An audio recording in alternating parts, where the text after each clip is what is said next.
saudara yang terkasih di dalam Tuhan Yesus Kristus.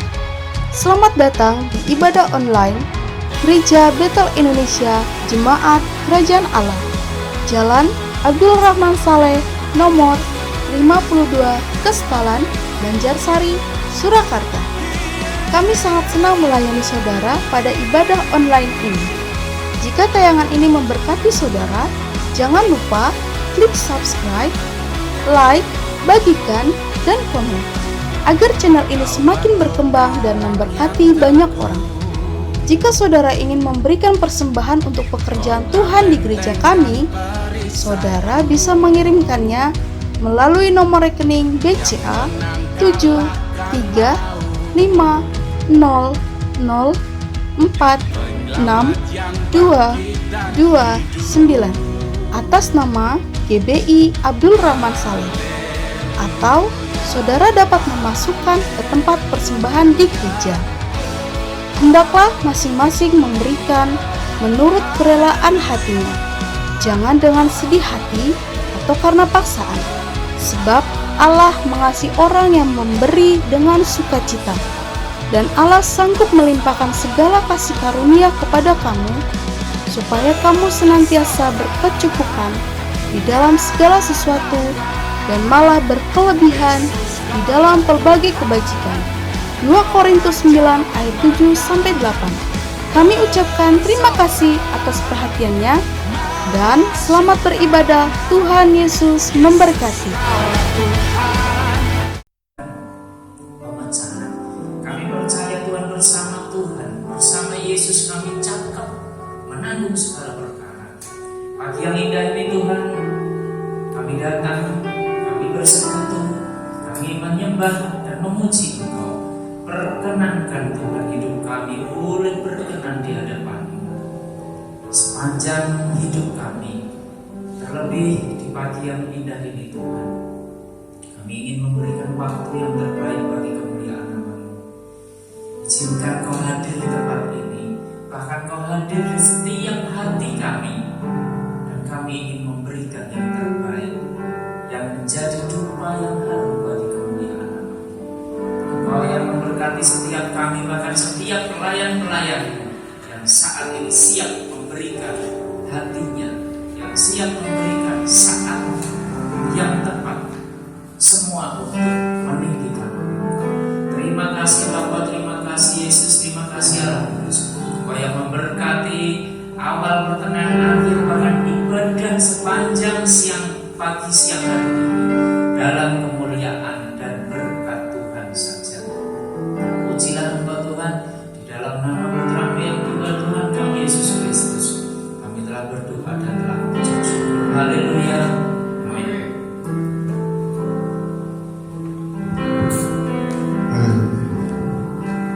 Berapapun kita yang di tempat ini, saya percaya Tuhan tetap ada di tempat ini.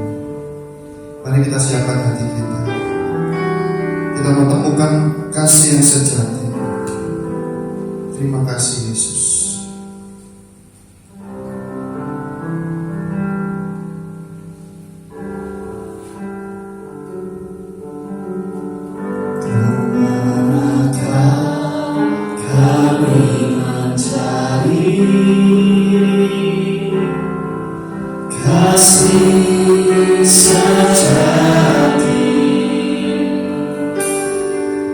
Kemanakah kami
Terima kasih Tuhan buat segala kebaikan Tuhan.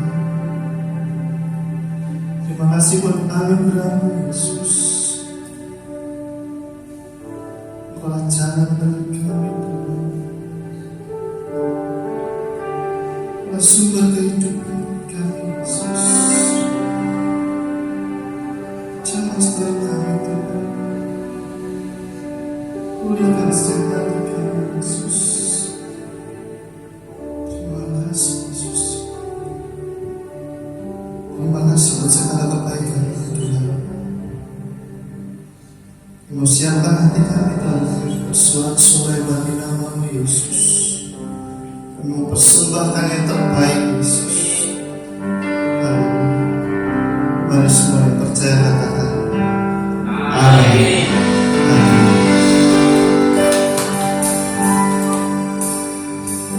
Siap bersorak-sorai bagi nama Tuhan? Mari saya undang semuanya kembali ke kita.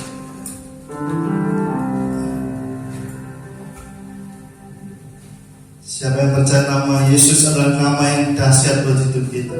Amin. Mari serukan nama Yesus.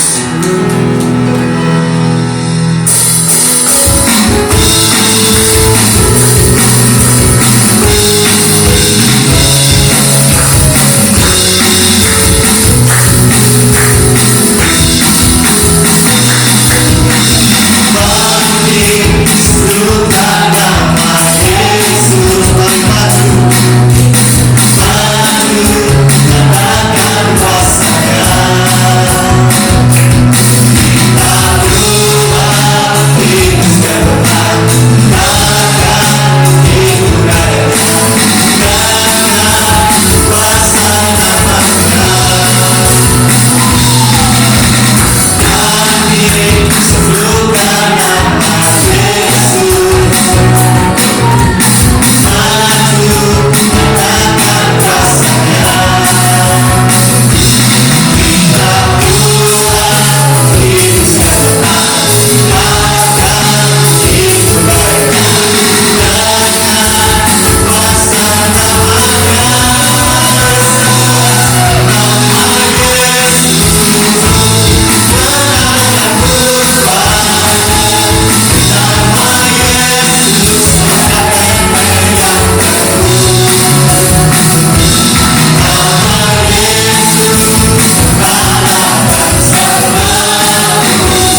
Pada saatnya kita memberi persembahan, kita memberi yang terbaik untuk Tuhan.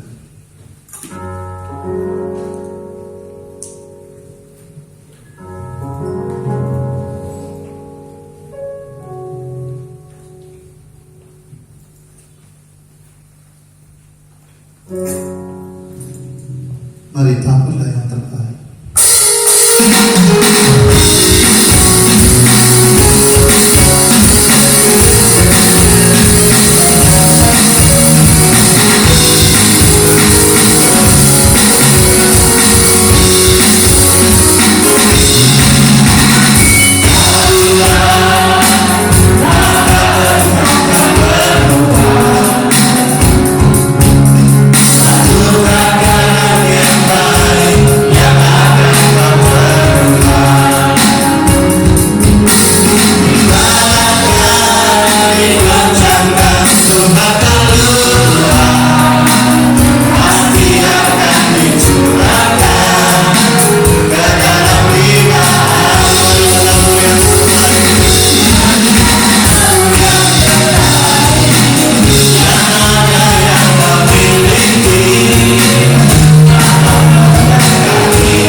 Seberapapun yang kami persembahkan, kami tahu bahwa Tuhan melihat hati kami.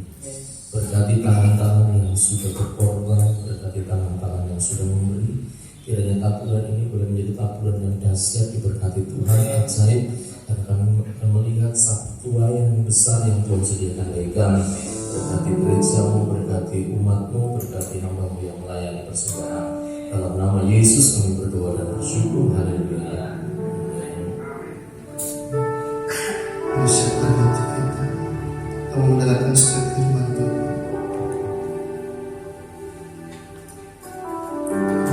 Yesus,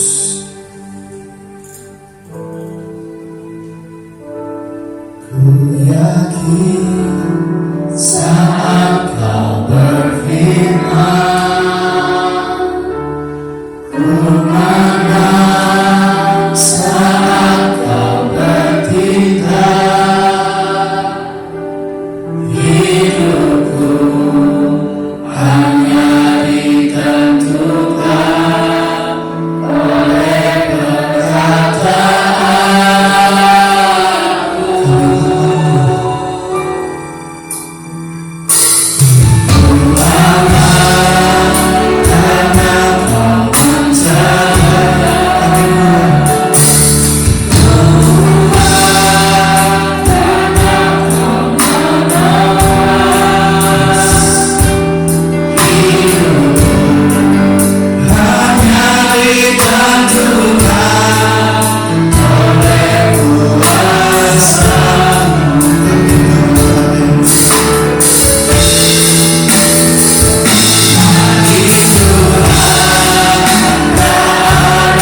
percaya Tuhan bahwa bagi Tuhan tidak ada perkara yang mustahil.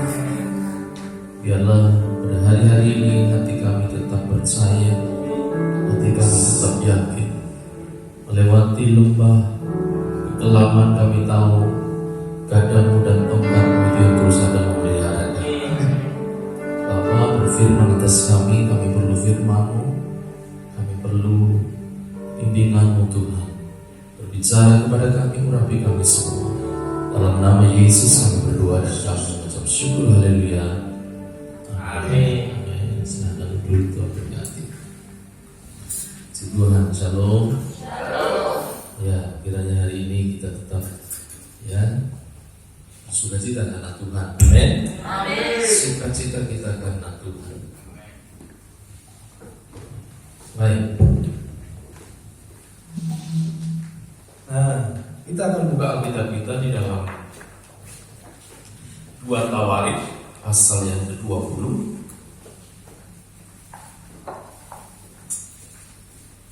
2 Tawarik pasal 20.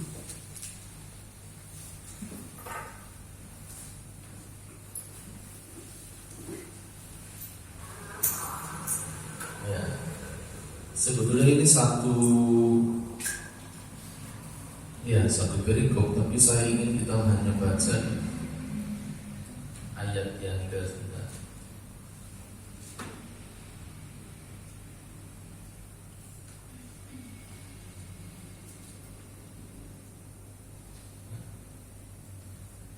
Ayat yang ke-12 ya.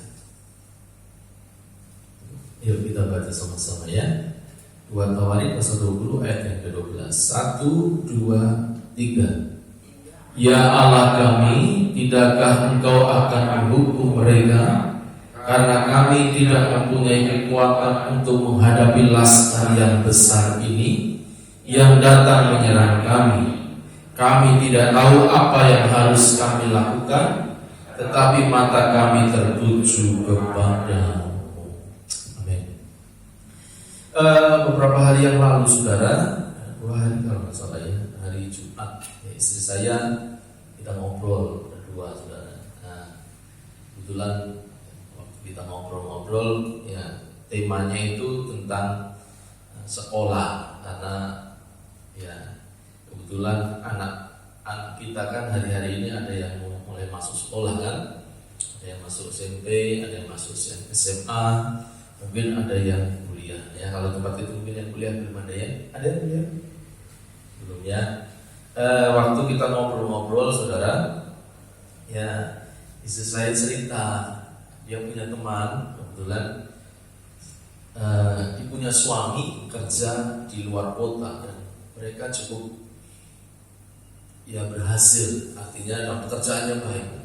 Ya, ketika ini anaknya harus masuk sekolah, kan butuh biaya, saudara. Ya, sekolah butuh biaya, ada biaya ini mulai, lalu untuk bayar seragam dan sebagainya. Istri saya cerita, temannya itu ya untuk membiayai semua, ya, dia punya tabungan. Jadi tabungan emas ya, tabungan emas. Jadi dia berusaha menabung dalam bentuk emas. Jadi emas kalau batangan atau kelopak yang kotak kecil-kecil itu, saudara, mantap gitu ya, ya pokoknya emas ya. Lalu dia cerita ya temannya, jadi untuk membiayai anak dia harus ya ambil tabungan itu dijual lalu dia bisa membiayai anaknya masuk sekolah. Ya, lalu ya istri saya cerita, wah saya ya tabungan saya gede-gede 3, yang satu mungkin 80 kilo, nggak tahu deh. Yang satu rotok dhuwur gitu ya, yang satu berapa kilo deh? Ya 3. Ya, itu tabungan saya, masa depan saya. Jadi ya kalau dia istri saya cerita ya pokoknya selama ini yang kalau kita menghadapi sesuatu atau di perhadapan seperti ini, kami nggak punya tabungan. Ya Tuhan tolong, ya Tuhan sediakan, ya Di saat-saat kadang-kala yang ya kadang-kala nggak mungkin begitu Tuhan sediakan gitu. Nah lalu cerita begitu temennya lalu jawab begini, wah aku nggak sanggup nih hidup kayak seperti ya gitu ya, nggak sanggup, deg-degan terus gitu ya, wah ya ngeri sedap gitu ya. Ya, setiap orang pasti berbeda saudara ya. Ada orang-orang yang memang bersyukur kalau diberi kesempatan untuk bisa nabung ya. Tapi ada banyak kita kadang-kadang kita diperhadapkan dengan situasi-situasi yang kita berada dalam keterbatasan ya.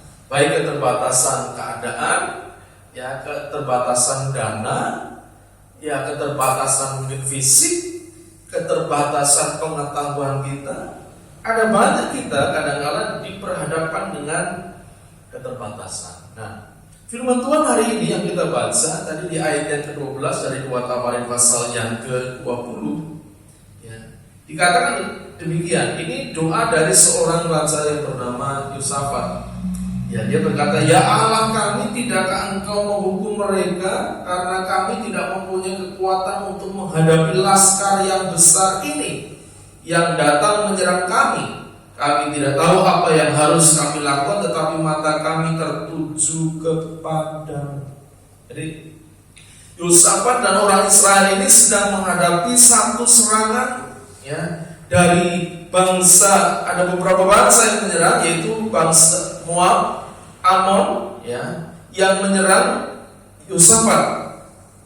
Ya, mereka datang dari seberang laut Asir, dari Edom, yang menyerang dengan pasukan yang besar, ya, menyerang Yosafat. Dan Yosafat melihat, membandingkan, begitu, berperang dengan pasukan yang besar.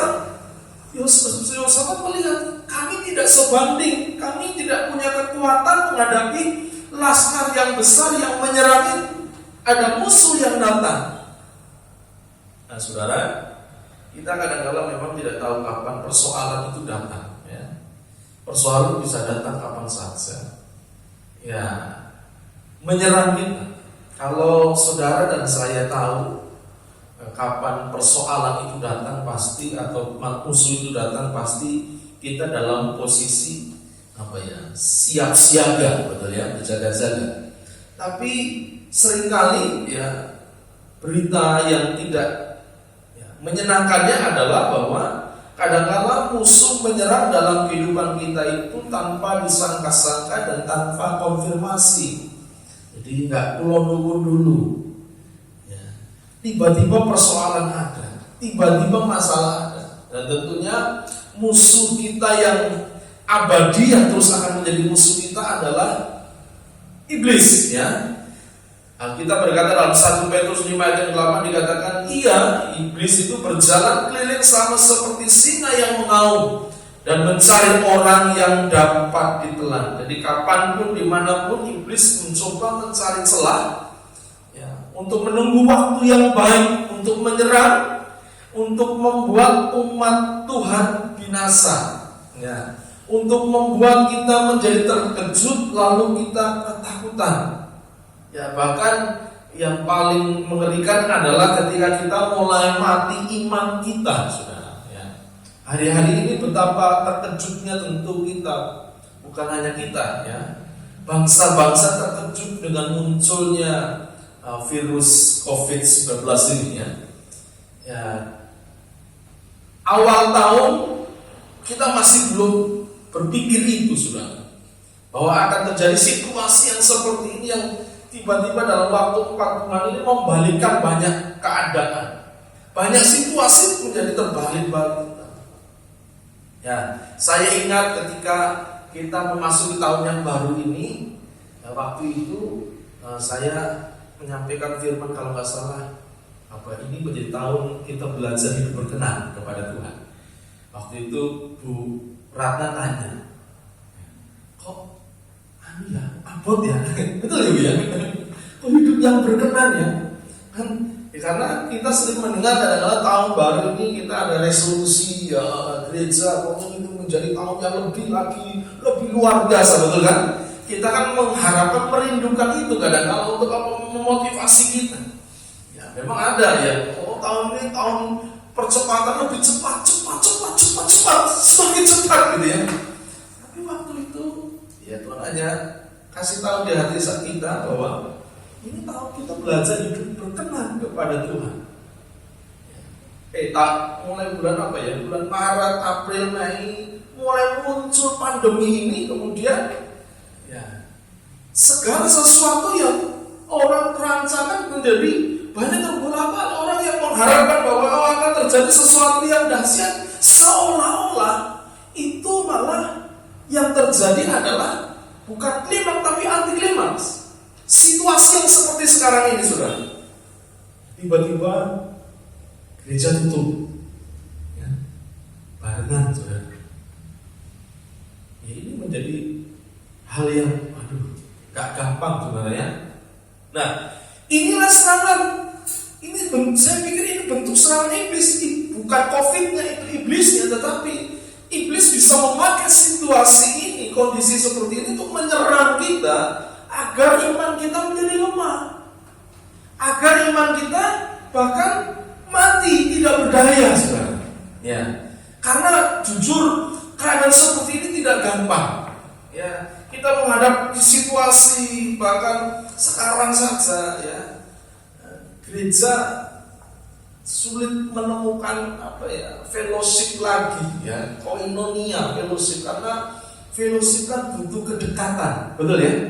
Orang kalau fellowship kan butuh dekat, bisa sharing. Tapi coba sekarang kita selesai ibadah langsung hilang. Ya, tidak ada lagi rasa fellowship, itu hilang. Padahal manusia itu makhluk sosial, betul ya? Artinya manusia itu adalah pribadi yang membutuhkan pribadi yang lain. Nah, banyak sekarang kita mulai terjebak dengan apa? Dengan hidup sendiri.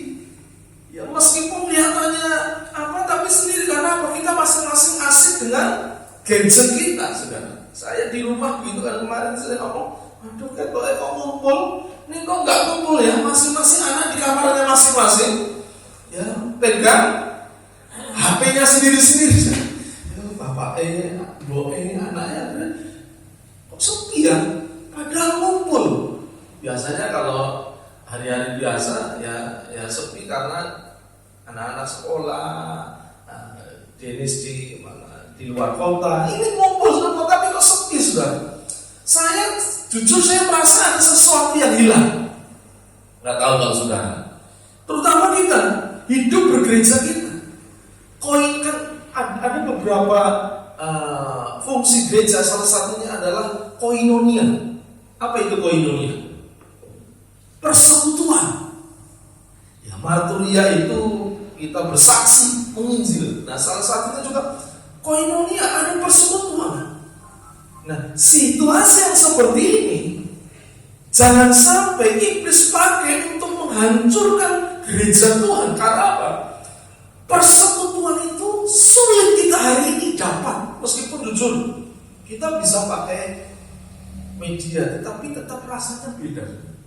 Saya kemarin baru mikir begini, atau kapan-kapan kita bikin pertemuan pakai Zoom. Ada yang bisa Zoom sih? Atau ada yang nggak ngerti Zoom?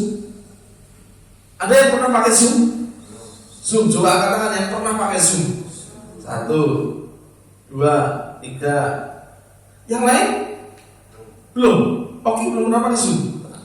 Zoom itu pertemuan lewat HP. Kalau pakai WA itu paling 4 atau 8 orang. Tapi kalau pakai Zoom itu bisa puluhan orang. Saya setiap hari, bukan setiap hari, beberapa kali hari Senin itu ada pertemuan pendoa. Yang doa di Haris itu hamba-hamba Tuhan, gereja-gereja, pendeta, kita berdoa bersama karena kita nggak bisa ngumpul ya bareng. Akhirnya kita berdoa lewat Zoom. Kita berdoa, nyembah doa, saudara. Tapi tetap beda. Karena suaranya pun ya kadang-kadang sayup-sayup sampai musik ya nggak jelas gitu ya. Meskipun ya dicoba dengan peralatan yang canggih, tetap memang ada keterbatasan. Tapi paling tidak itu menolong untuk kita bisa fellowship. Nah, kalau bisa nanti kapan kita mungkin perlu bikin Zoom ya, atau komsel pakai Zoom. Ya, belajar ya. dan ya coba cari-cari tahu apa itu Zoom supaya jangan ketinggalan. Kemarin saya baru dengan istri saya ke satu gereja gitu ya, ketemu ngobrol dengan ibu gembala di sana. Lalu ibu gembala cerita dia sebentar lagi mau ada pertemuan dengan ya kaum wanita dengan pakai Zoom. Wah, ya kita ketinggalan banyak juga. Ya coba daripada handphonenya untuk yang hanya untuk buka WA, Facebook saja, coba bisa pakai untuk Zoom. Paling tidak untuk kita membangun persekutuan. Nah, keadaan seperti ini bisa dipakai iblis untuk menyerang kita, dan serangan itu kita kan tidak tahu kapan tiba-tiba ada konflik terjadi. Ya, orang nggak bisa salaman, orang nggak bisa ngobrol, ya. Semua serba terbatas, dipenuhi dengan kekhawatiran, orang dipenuhi dengan kekhawatiran, ketakutan. Tadi baru masuk saja Mas Eko cerita, nah, katanya rumah sakit Muwardi, koasnya ada berapa orang Mas? 22 koasnya positif.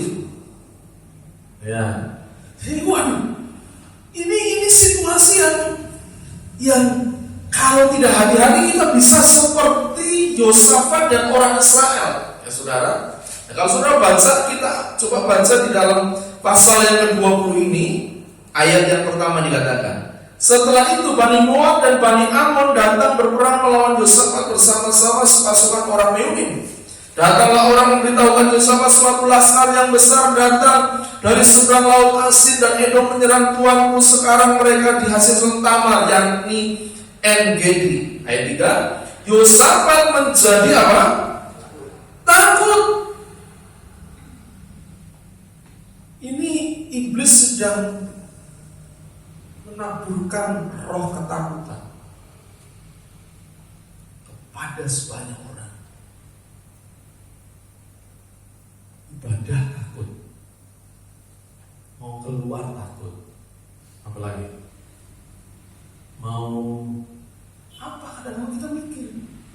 Kalau dulu kan kita nggak mikir ya, mau beli makanan di mana tuh, kalau nggak masak itu beli lauk, nggak mikir harus beli. Sekarang saya kalau istri saya mau beli masakan, mikir saudara, kenapa? Ini masakan, biasakan masakan dari mana? Lalu kalau orang tumbas ini, mulai mikir, betul nggak? Droplet saya mikir, aduh. Apalagi kalau yang beli nggak pakai masker atau yang jual nggak pakai masker. Istri saya jadi nggak jadi beli gara-gara yang jual nggak pakai masker. Saudara, bayangkan ini masakannya, tumbas nopo. Masakannya dulu nggak mikir loh, tumbas nopo, semua dongeng begini. Kurang niki. Mak itu. Yur kita nggak mikir. Sekarang saudara, saya mikir, waduh, deg-degan loh saudara, deg-degan. Kita harus jangan beli sana, beli tempat lain. Di tempat lain yang sama, saya mikir, aduh, restorasi itu makan ya, poso lain. Nah, saudara, ketakutan luar biasa sekarang sedang melanda. Banyak orang kita susah. Bahkan ya gereja-gereja juga belum bisa normal ibadah ya.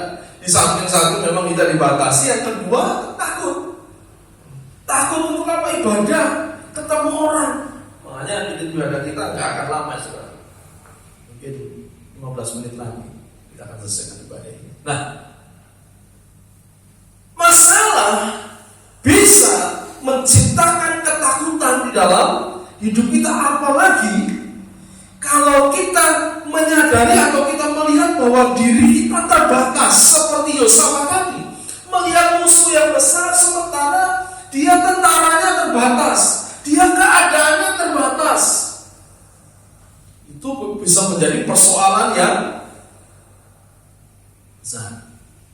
Kalau saudara punya masalah, tapi contoh punya masalah harus bayar, yang nggak mau sekolah.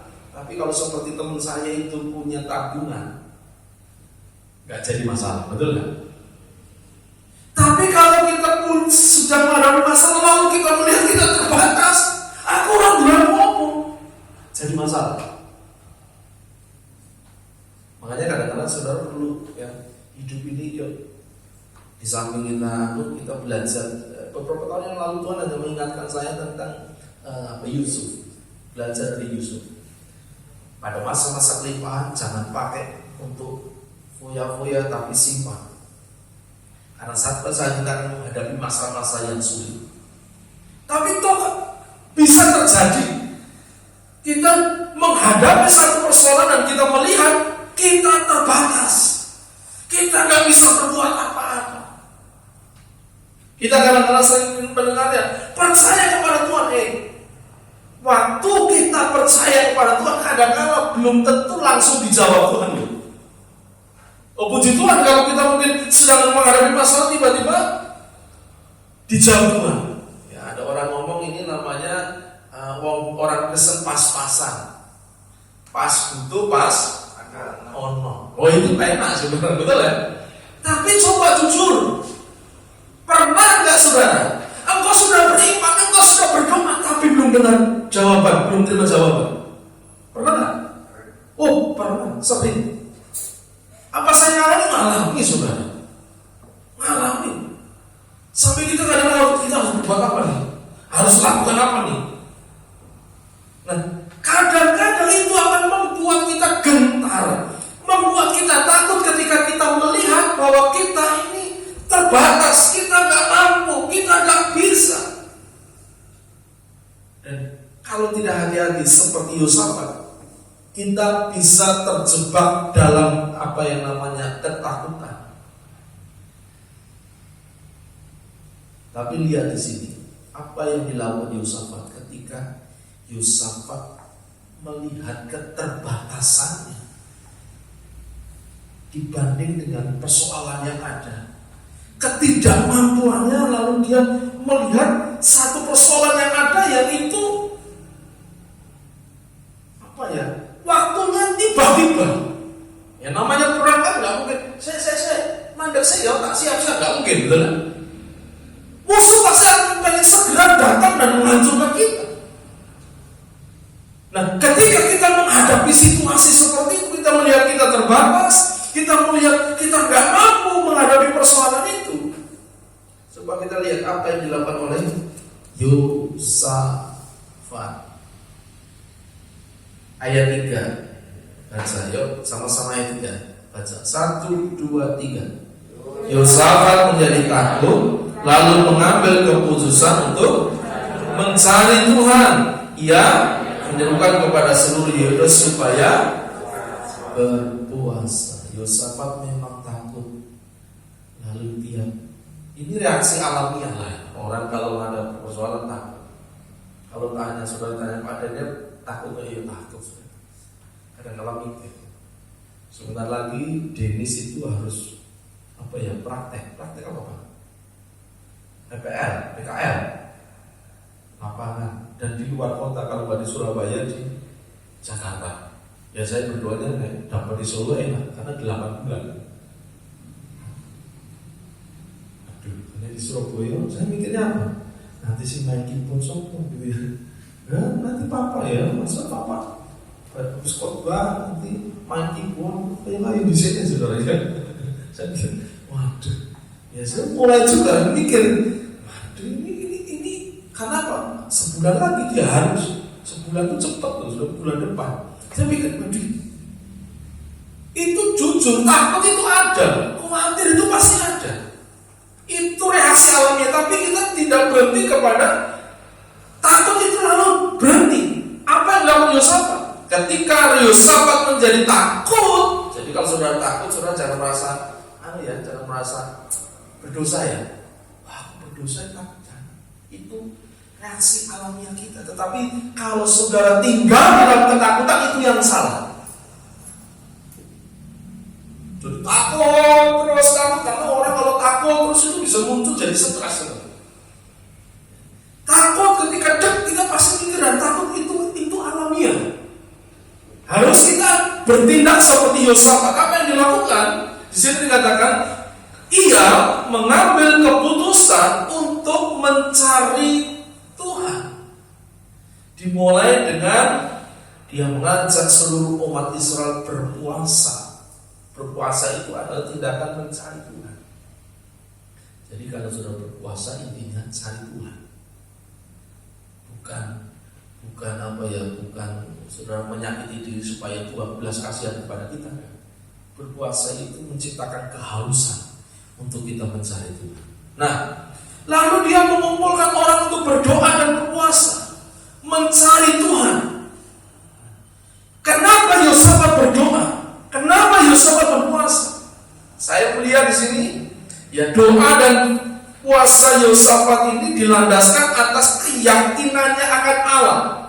Ada 5 hal, ya saudara. Coba baca ayat yang berikutnya, ayat 5. Lalu Yosafat berdiri tengah-tengah jemaat Yehuda dan Yerusalem di rumah Tuhan di muka pelataran yang baru. Ayat 6. Dan berkata, ya Tuhan Allah nenek moyang kami, bukankah engkau Allah di dalam surga? Bukankah engkau memerintah atas segenap kerajaan bangsa, kuasa dan keperkasaan ada di dalam tanganmu, sehingga tidak ada orang yang dapat bertahan melawan engkau? Yang pertama, kenapa Yosafat berdoa mencari Tuhan? Karena Yosafat tahu, yakin Allah berkuasa atas segala orang dan atas segala situasi. Itu yakin Yosafat. Allah berkuasa atas segala orang dan atas segala situasi. Kalau engkau sedang berhadapan dengan orang, persoalan dengan orang, cari Tuhan. Karena apa? Allah berdaulat, berkuasa atas segala orang. Allah bisa mengubahkan hati orang. Dan Allah berkuasa atas segala situasi. Kalau engkau sedang menghadapi keluarga, suami istri yang sedang berduaan, bawa kepada Tuhan. Allah berkuasa atas orang itu, atas suami kita. Karena keyakinan Yosafat itu yang membuat Yosafat mencari Tuhan. Dia tahu bahwa Allahnya berkuasa atas situasi yang sedang terjadi. Dia melihat dirinya terbatas, dia melihat persoalan yang sangat besar yang tidak mungkin kalau dia hanya bisa melihat Allah sanggup mengatasi situasi yang terjadi. Yang kedua, kenapa Yosafat berdoa? Ayat yang ke-7 dikatakan, bukankah engkau Allah kami yang menghalau penduduk tanah ini dari depan umatmu Israel dan memberikannya kepada keturunan Abraham, sahabatmu itu untuk selama-lamanya? Yang kedua, kenapa Yosafat mencari Tuhan? Yang kedua, karena Yosafat percaya Allah adalah Allah yang setia kepada umatnya pada masa lampau sampai sekarang. Allah adalah Allah yang setia kepada umatnya, baik pada masa bapak-bapaknya, ya, nenek moyangnya Abraham, bahkan sampai sekarang sehingga dia berkata, engkau Allah, engkau Tuhan yang sudah menghalau penduduk tanah ini di depan umatmu, memberikannya kepada Abraham, kepada keturunan Abraham yang adalah sahabatmu, ya Allah. Dulu Allah sudah menyertai Abraham, setia dengan janjinya kepada Abraham. Maka sekarang pun Allah tetap setia kepada janjinya. Jangan pernah ragukan janji Tuhan. Amin. Yang ketiga, kenapa Yosafat mencari Tuhan? Karena ayat yang 2 Tawarik pasal yang ke-20 ini, kalau sudah baca langsung ayat yang ke-12 saja. Ya Allah, kami tidakkah engkau akan menghukum mereka, karena kami tidak mempunyai kekuatan untuk menghadapi laskar yang besar ini yang datang menyerang kami. Kami tidak tahu apa yang harus kami lakukan, tetapi mata kami tertuju kepadamu. Yang ketiga, Yosafat sadar bahwa umat Allah tidak berdaya tanpa Tuhan. Kita ini gak berdaya tanpa Tuhan. Hanya karena makhluk, bahkan itu virus itu kelihatannya bukan makhluk atau makhluk, bukan? Makhluk, bukan gitu. Tapi itu jadi persoalan kecil. Jangan yang gede-gede gitu, yang kecil saja. Kita goncang, dunia goncang, negara goncang. Ya, pertumbuhan ekonomi Indonesia dulu hampir 5 kalau salah, sekarang hanya berapa persen, 1%, tapi masih positif. Beberapa negara sudah minus, bahkan Amerika minus, Kanada minus pertumbuhan, artinya nggak ada pertumbuhan lagi. Ngeri. Mari hari ini kita menyadari bahwa kita tidak berdaya tanpa Dia. Makanya Yosafat mencari Tuhan karena dia menyadari, aku nggak mampu, aku nggak akan berdaya kalau tanpa Tuhan. Dulu ketika Amerika dibangun, mereka punya semboyan, ditulis di mata uangnya dolar. Saudara pernah baca mata uang dolar? Ada yang pernah punya dolar? Saya punya dolar dulu. Tapi hilang dolar. Ada tulisan in God we trust. Artinya apa? Kepada Tuhan kami percaya. Di dalam Tuhan kami percaya. Itu sekian ratus tahun yang lalu ketika Amerika dibentuk sehingga menjadi negara yang luar biasa. Tapi ketika mereka melupakan God we trust hari ini, Tuhan bisa balikkan begitu rupa. Ya, Amerika, orang-orang di sana sudah mulai meninggalkan Tuhan, hidup dalam perzinahan, hidup dalam kejahatan yang luar biasa. Kalau saudara kalau kita lihat di sana ngeri, saudara, betul hidup di sana itu mengerikan. Ya, kejahatan, perzinahan, orang anak gadis itu, kalau yang namanya masih virgin itu dianggap kampungan. Ngeri kan?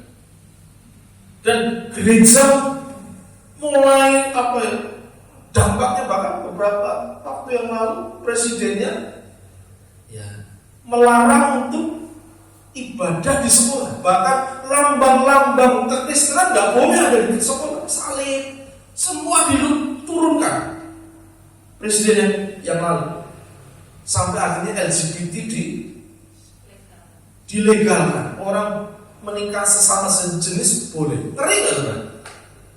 Bahkan gereja, kalau ada orang mau menikah, laki-laki sama laki-laki datang, lalu gereja menolak menikahkan, itu ada pendetanya yang masuk penjara. Karena apa? Pendetanya dianggap ini menentang, menghalangi hak asasi, masuk penjara. Ngeri nggak saudara? Susah nggak kira-kira? Tiba-tiba ada orang datang, berewokan, Pak Daniel, saya mau menikah. Ayo, nolak penjara? Nggak nolak. Kita tahu itu dosa. Kira-kira apa yang harus kita lakukan? Bingung nggak? Bingung. Nah, karena seperti ini akhirnya Amerika mengalami merosot. Kita harus menyadari bahwa tanpa Dia, tanpa Tuhan kita nggak mampu. Bahkan negara yang sekarang sedang melejit saja, Cina, yang menyaingi Amerika, yang teknologi kan dari sana luar biasa teknologi. Hari ini digoncangkan karena virus, nggak punya daya, betul? Ngeri. Mau sampai di mana manusia mengandalkan kekuatannya? Yosafat menyadari bahwa tanpa Allah, umatnya tanpa Allah tidak berdaya. Itulah yang membuat dia mencari Tuhan.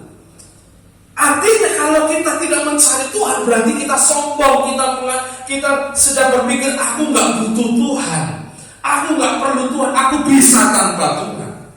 Mari hari ini Tuhan mengingatkan kepada kita bahwa tanpa Tuhan, di luar Tuhan kita tidak bisa berbuat apa-apa. Yang keempat, kenapa Yosafat mencari Tuhan?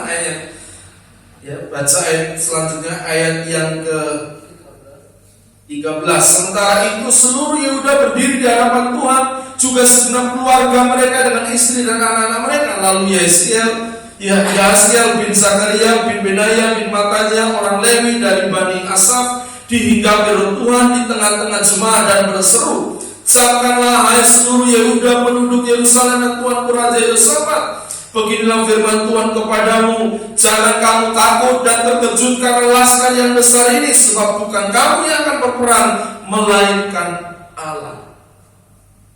Apa yang keempat? Yang keempat, karena Yosafat percaya Roh Allah itu yang akan memberikan kepadanya jalan keluar. Waktu Yosafat mencari Tuhan, lalu dikatakan di sini ada Yahasiel bin Zakaria bin Benaya bin Matanya, seorang Lewi dari Bani Asaf yang dipenuhi Roh Tuhan di tengah-tengah jemaat dan mulai memperkatakan perkataan nubuatan, perkataan firman yang berkata, "Hei Israel, bukan engkau yang berperang, tapi Allah yang berperang ganti engkau." Yosafat tahu kalau dia mencari Tuhannya, maka dia akan punya pengharapan karena Roh Kudus akan menyatakan petunjuknya. Roh Kudus akan memberikan perkataannya supaya apa? Supaya imannya kokoh, tidak bimbang. Ada pengharapan karena Roh Allah bekerja ketika Yosafat mencari Tuhan. Saudara, ya, kalau kita baca di sini ada seorang yang bernama Yahasiel bin Zakaria bin Benaya bin Matanya, orang Lewi dari Bani Asaf, dihinggapi Roh Tuhan. Lalu orang ini mulai berbicara tentang firman yang meneguhkan iman.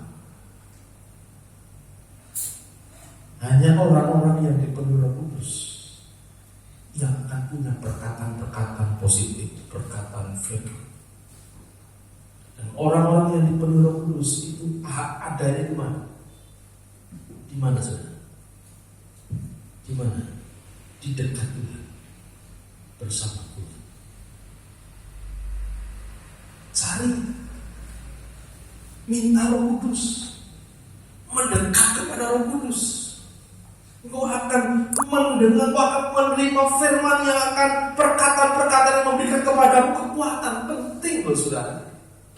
Kita mendengar sesuatu yang positif itu penting. Karena di dalam Roma berapa 10-17 ya, iman datang dari pendengaran akan firman. Telinga kita itu punya pengaruh terhadap tubuh kita luar biasa saudara. Kalau kita mendengar firman, iman itu akan muncul. Nah, firman ini jangan berpikir firman itu hanya firman Tuhan.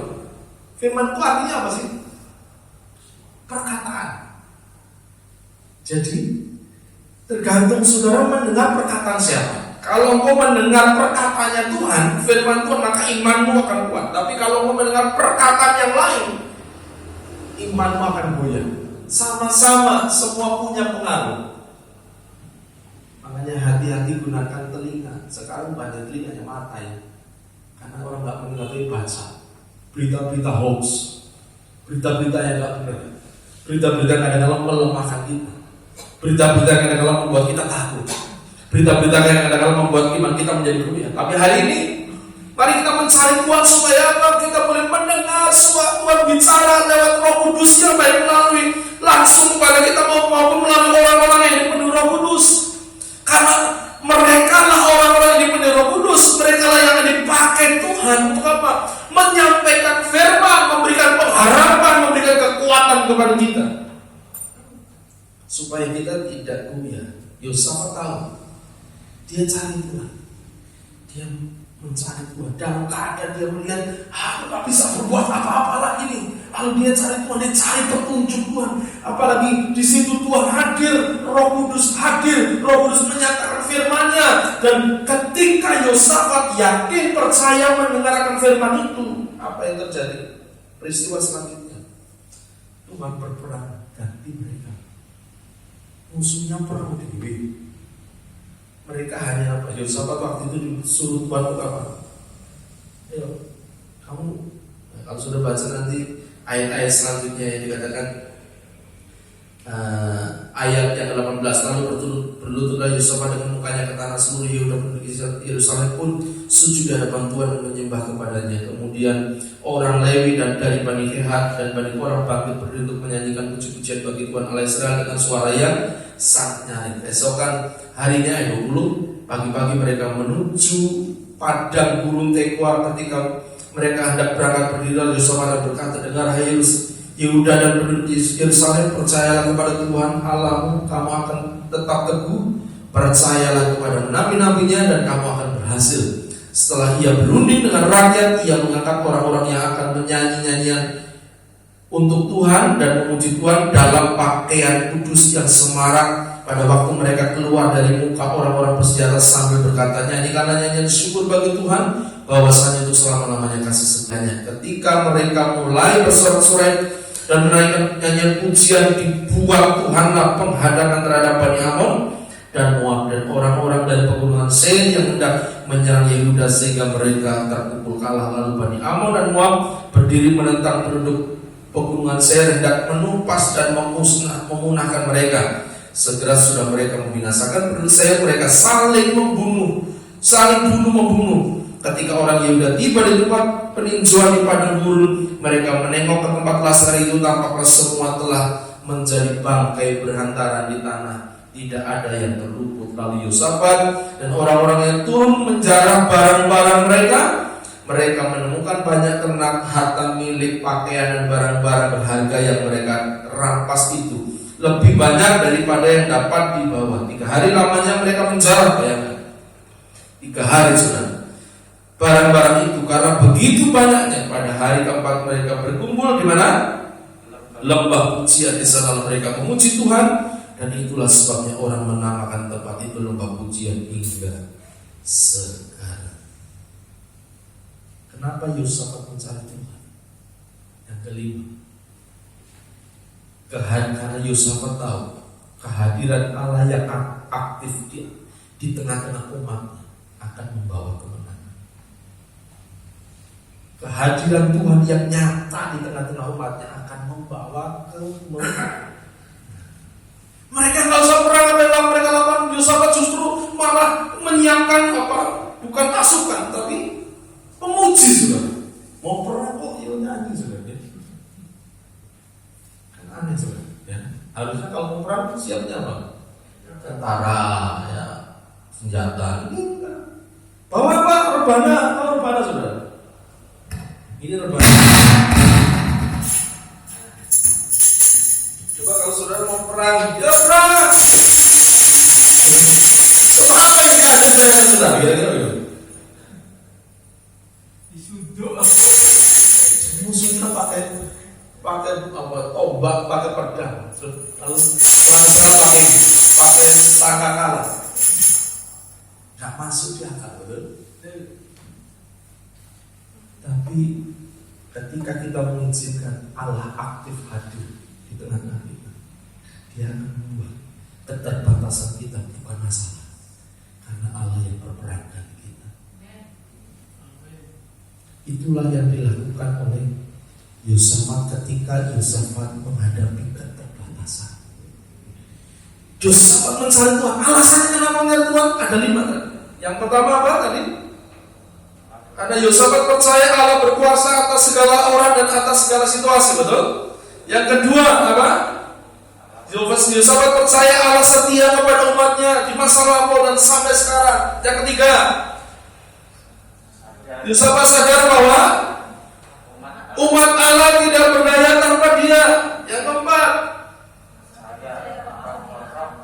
ya, Yosafat percaya bahwa Roh Allah itu yang memberikan pengharapan kepada dia, jalan keluar. Yang kelima, Yosafat tahu bahwa kehadiran Allah yang aktif di antara umatnya itu akan menjadi jawaban atas semua persoalan. Jangan sampai kehilangan hadirat Tuhan. Amin. Yuk, pertahankan hidup kita biar lebih penuh dengan hadirat Tuhan. Karena itu yang menjadi kekuatan kita. Hari-hari ini, kalau ada kesempatan berdoa, kalau ada kesempatan kita mencari Tuhan, ayo pakai. Saya diingatkan Tuhan ngomong gini, bahwa hari-hari terakhir kasih banyak orang akan menjadi tawar. Hati-hati hari ini. Saya ingin berkata hari ini, hati-hati, jangan biarkan kasihmu kepada Tuhan menjadi tawar. Karena situasi sekarang banyak orang tawar. Waktu awal-awal mungkin kita masih semangat berdoa, betul di rumah kita semangat berdoa. Pertanyaan sekarang hari ini, masihkah saudara punya semangat yang sama di rumah untuk berdoa dengan keluarga? Ada banyak orang sekarang mengulang takwan situasi yang seperti ini. Ayo, mari jangan sampai kehilangan hadirat Tuhan. Izinkan Tuhan berkarya dengan bebas. Amin. Pemain musik, maju ke depan kita kalau berdoa.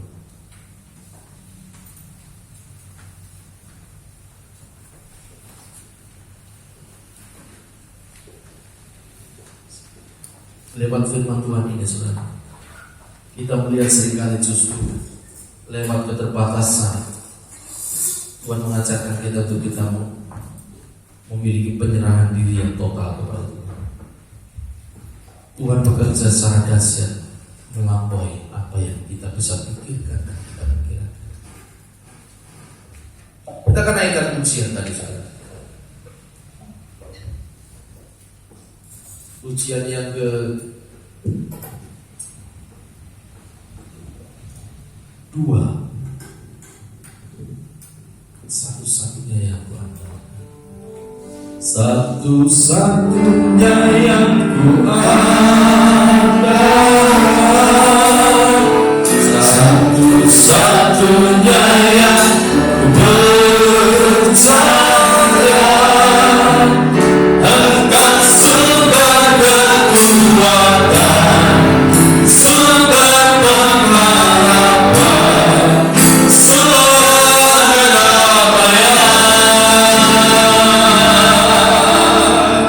Satu-satunya yang ku andalkan, satu-satunya yang ku percaya. Engkau Tuhan memberkati, Tuhan menyatu, Tuhan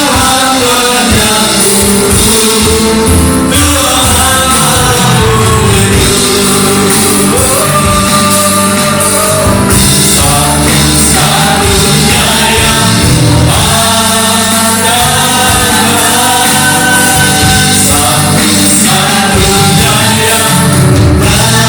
satu-satunya yang Engkau sumber kekuatan, sumber pengharapan, sumber kedamaian.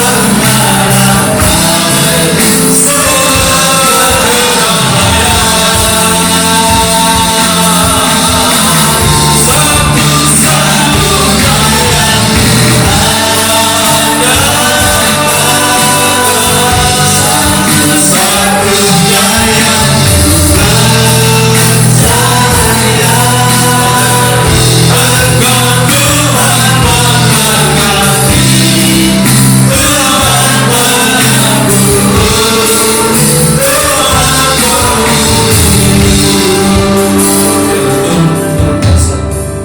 Saudara, hari ini ketika kau melihat engkau terbatas, kita terbatas, keuangan kita mungkin terbatas, kemampuan kita terbatas.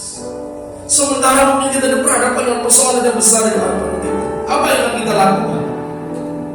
Apakah kita yang menjadi takut itu respon manusiawi kita, tetapi terus hidup dalam ketakutan itu yang Tuhan tidak mau, saudara. Karena Tuhan tidak memberikan kepada kita roh ketakutan, tapi roh yang memberikan kepada kita damai sejahtera, yaitu Roh Kudus. Mari kita belajar seperti Yosafat ketika dia melihat dirinya terbatas, gak punya kemampuan apa-apa, sementara persoalannya besar, banyak, gede, tapi dia melihat tentara yang dimiliki tidak mungkin mampu. Mungkin itu yang sedang saudara hadapi. Kau merasa gak punya kekuatan kemampuan. Mari kita seperti Yosafat mencari Tuhan, tapi dengan alasan yang benar seperti Yosafat. Hari ini Dialah satu-satunya yang bisa kita andalkan. Tuhanlah satu-satunya yang bisa kita percaya. Dialah satu-satunya sumber kekuatan. Jangan harapkan manusia. Manusia mengecewakan. Manusia bisa berubah, siapapun itu, tapi Allah tidak pernah berubah. Yosafat melihat Allah setia kepada Abraham di masa lampau, maka Allah pun setia baginya sekarang ini maupun yang akan datang. Allah tidak pernah berubah. Satu-satunya yang andalkan, satu-satunya yang percaya, sumber kekuatan, sumber kekuatan, sumber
selekasnya kami mencari Tuhan. Ketika kami merasa ada rasa takut di hati, selekasnya kami mencari Tuhan. Ketika kami merasa ada kebutuhan yang mendesak, kami selekasnya mencari Tuhan. Terima kasih Bapak, terima kasih. Terikat berkati umat-Mu, jauhkan dari setiap sakit penyakit.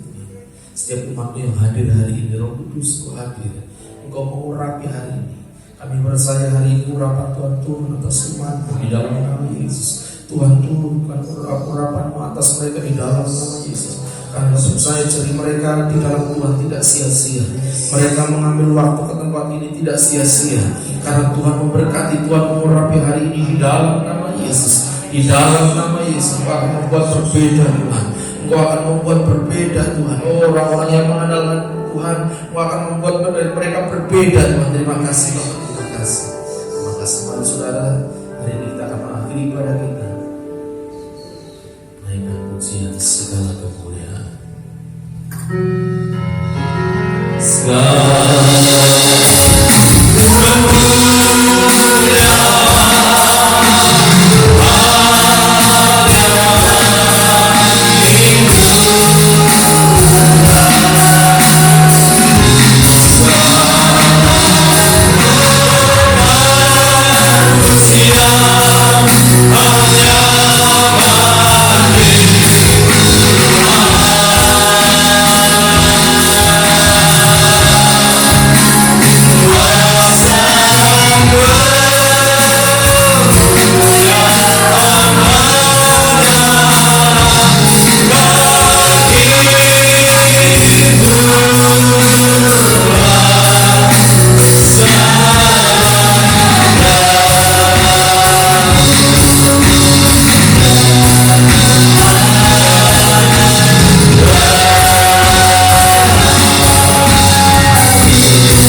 namamu Tuhan, untuk kebaikan Tuhan. Kami bersyukur untuk firman-Mu hari ini terus mengingatkan kami Tuhan. Engkau satu-satunya yang dapat kami andalkan, Engkau satu-satunya yang dapat kami percaya. Engkau sumber kekuatan, sumber pengharapan, sumber kedamaian. Engkau pemulih hidup kami, Engkau penjaga hidup kami Tuhan. Engkau yang memberkati kehidupan kami Tuhan. Engkau yang menyembuhkan kami Tuhan. Kami percaya Tuhan. Biarlah terus hati kami mengandalkan Tuhan, hati kami terus mencari Tuhan, hati kami terus rindu akan Tuhan, terlebih hidup kami dipenuhi dengan Roh Kudus. Terima kasih Bapak, terima kasih. Biarlah Tuhan hari ini, sebelum kami mengakhiri ibadah ini Tuhan, kiranya Tuhan memberkati setiap umat-Mu hari ini. Angkat tangan saudara kepada Tuhan, kasih Tuhan. Sebelum kau pulang hari ini, terimalah berkat Tuhan, diberkatilah oleh Tuhan. Diberkatilah kau dengan kesehatan oleh Tuhan. Diberkatilah keluarga dan masa depan oleh Tuhan. Diberkatilah pekerjaan oleh Tuhan. Diberkatilah keuangan oleh Tuhan. Diberkatilah pertumbuhan iman dan kesaksian oleh Tuhan. Engkau akan dijagai keluar masuk oleh Tuhan. Dijauhkan dari sakit penyakit di dalam nama Yesus. Dijauhkan dari setiap virus di dalam nama Yesus. Dipercaya kiranya malaikat Allah membentengi engkau keluar masuk dimanapun engkau berada. Malaikat Allah berkemah sekeliling hidupmu. Tidak ada satupun yang dapat menjangkau dan menjamah hidupmu. Semua ada dalam penjagaan dan pagar Tuhan saja. Di dalam nama Yesus, kiranya berkat daripada Bapa Surgawi, cinta kasih dari Tuhan Yesus Kristus, serta Roh Kudus terus menyertai mengurapi kita semua dari mulai hari ini sampai Maranatha. Tuhan datang yang kedua kali. Di dalam nama Tuhan Yesus yang diberkati, katakan untuk bersama-sama.